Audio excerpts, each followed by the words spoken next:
جو بدعات کے مرتکب ہوتے ہیں تو نیت تو بڑی صحیح ہوتی ہے بسا اوقات اللہ کو راضی کرنے کے لیے، لیکن سنت کے مطابق نہیں ہوتی، تو نتیجہ یہ کہ وہ عمل باوجود محنت کرنے کے وہ اللہ تعالیٰ کے ہاں مقبول نہیں ہوتا۔ جو لوگ تیجا کرتے ہیں، 10واں کرتے ہیں، 40واں کرتے ہیں، یا کسی قبروں پہ چادریں چڑھا رہے ہیں اور خدا جانے کیا کیا بدعات ہیں وہ کرتے ہیں، تو ان کی نیت صحیح ہوتی ہے، اکثر و بیشتر نیت یہ ہوتی ہے کہ اللہ تعالیٰ کو راضی کرے، لیکن سنت کے مطابق نہیں ہے، لہذا بے وزن ہو گیا، اس کا کوئی وزن ہی نہیں رہا۔ تو اس کی ایک بڑی بہترین مثال ہے، ہمارے تبلیغ جماعت کے ایک بڑے بزرگ تھے حضرت شاہ عبدالعزیز صاحب دعاجو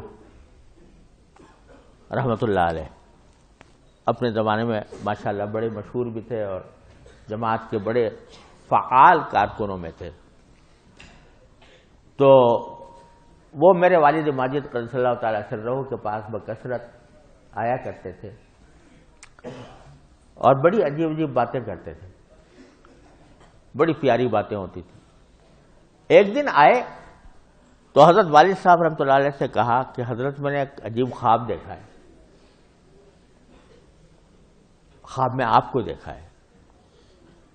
حضرت والد صاحب نے پوچھا کیا دیکھا ہے؟ تو فرمانے لگے میں نے آپ کو دیکھا ہے کہ جیسے آپ ایک بلیک بورڈ کے سامنے کھڑے ہیں اور کچھ درس دے رہے ہیں، اور وہاں آپ نے بلیک بورڈ پر ایک کا ہندسہ بنایا۔ لوگوں سے پوچھا طلبہ سے کہ بھئی یہ کیا ہے؟ یہ لوگوں نے کہا ایک ہے۔ کہا کہ اچھا، اب آگے اس کے دائیں طرف ایک نقطہ لگا دیا ایک کے ساتھ۔ پوچھا اب کیا ہوا؟ کیا ہوا؟ 10 ہو گیا۔ پھر ایک نقطہ لگا دیا، پوچھا اب کیا ہوا؟ 100 ہو گیا۔ پھر ایک لگا دیا، پوچھا اب کیا ہوا؟ 1000 ہو گیا۔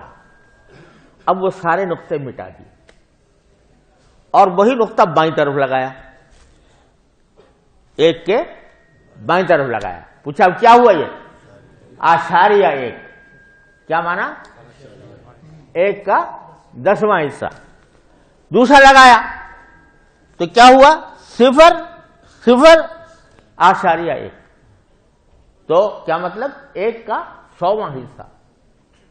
پھر ایک لگا دیا، اب کیا ہوا کہ 0.0.1، کیا مطلب کہ 1000 کا 1 کا 1000واں حصہ۔ کہتا دائیں طرف نقطے لگاتے جاؤ، عدد بڑھتا چلا جائے گا، 10 گنا بڑھتا جائے گا، اور بائیں طرف نقطے لگاتے جاؤ تو عدد بڑھنے کے بجائے کم ہوتا جائے گا، 10 گنا کم ہوتا جائے گا۔ تو کہہ رہے جتنے دائیں طرف نقطے لگ رہے ہیں یہ سنت ہیں، اور بائیں طرف جو نقطے لگ رہے ہیں یہ بدعت ہے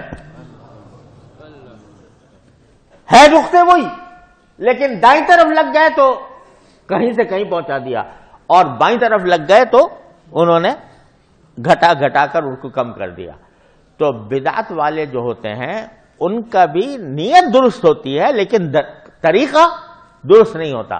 لہذا اللہ تعالیٰ کے ہاں کسی عمل کے وزن کے لیے 2 چیزیں ضروری ہیں، ایک طریقہ صحیح ہو، سنت کے مطابق ہو، اور دوسرا اخلاص ہو، اللہ کے لیے ہو، ریاکاری مقصود نہ ہو، شہرت مقصود نہ ہو، یا کچھ مقصود نہ ہو۔